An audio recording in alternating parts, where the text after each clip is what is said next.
ഞണ്ട് വറുത്തരച്ച് വെക്കാനുള്ള തേങ്ങ വറുക്കാനെടുത്തതാണ്. അതിലേക്ക് 2 ഉള്ളി അരിഞ്ഞതും ചേർക്കണം.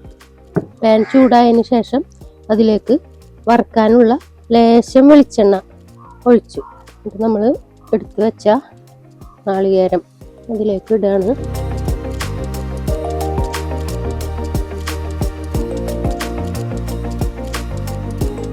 തേങ്ങ നന്നായി മൊരിഞ്ഞ് കിട്ടണം.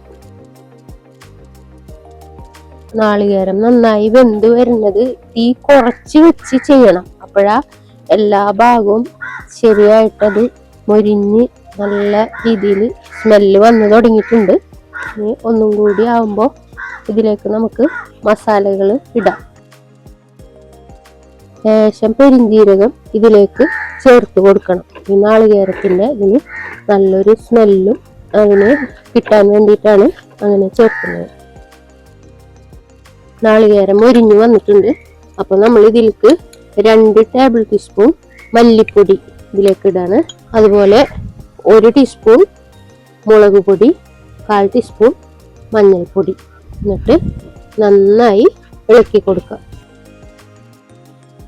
ഇതിൻ്റെ മസാലകളുടെയൊക്കെ മണം, ആ ഒരു പച്ച മണം മാറുന്നത് വരെ നന്നായി ഒന്ന് നമ്മൾ ഇളക്കി പൊരിക്കണം.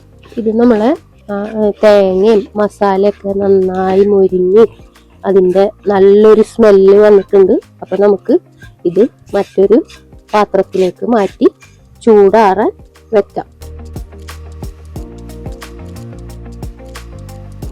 ഞണ്ട് വറുത്തരച്ച് വെക്കാൻ വേണ്ടിയിട്ട് നമ്മൾ നാളികേരവും മസാലയൊക്കെ വറുത്ത് ചൂടാറാൻ വെച്ചത് അരച്ചെടുത്തിട്ടുണ്ട്. ആ കറിയിലേക്ക് ചേർക്കേണ്ട ഉരുളക്കിഴങ്ങ് അരിഞ്ഞത്, കുടംപുളി, പിന്നെ പച്ചമുളക്, ഉപ്പ് ആവശ്യത്തിന്.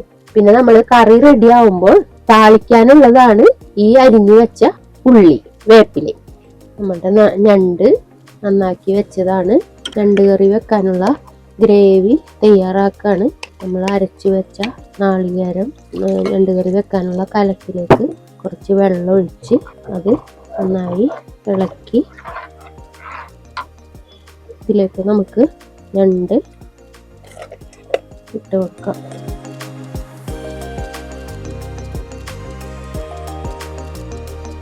ഇതിനോടൊപ്പം തന്നെ ഉരുളക്കിഴങ്ങും ഇടാണ്.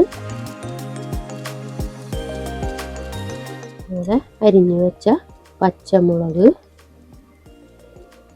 കുടംപുളി, ആവശ്യത്തിന് ഉപ്പ്. ഇനി നമുക്ക് ഗ്യാസ് കത്തിച്ച് കറി അടുപ്പത്തേക്ക് വെക്കാം. കറി അടച്ച് വെച്ച് അത് നന്നായി തിളപ്പിക്കണം.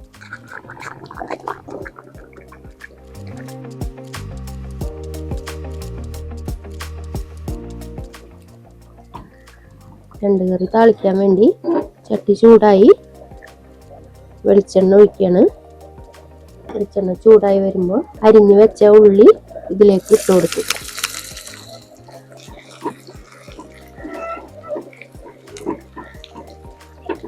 ഉള്ളി നന്നായി ബ്രൗൺ കളറാവുമ്പോൾ എടുത്തു വെച്ച വേപ്പില ഇതിലേക്ക് ഇട്ട് കൊടുക്കാം. ഇത് നമുക്ക് തീ ഓഫ് ചെയ്തിട്ട് ലേശം മുളക് പൊടി ഇതിലേക്ക് ആഡ് ചെയ്തിട്ട് കറിയിലേക്ക് ഇടുകയാണെങ്കിൽ കറി നല്ല നെയ്യ് തെളിഞ്ഞ് ഒരു റെഡിഷ് കളറായിട്ട് ഉണ്ടാവും. ഞണ്ട് കറിയുടെ നല്ല വറുത്തരച്ച് വെച്ച മണം വരുന്നുണ്ട്. ഇനി നമുക്ക് തീ അങ്ങോട്ട് ഓഫ് ചെയ്യാം. ഞണ്ടും ഉരുളക്കിഴങ്ങൊക്കെ നന്നായി ഇതും കൂട്ടി ചോറ് തിന്നാൻ നല്ലൊരു ടേസ്റ്റ് ആയിരിക്കും. വറുത്തരച്ച ഞണ്ട് കറി ഇതാ റെഡിയായി.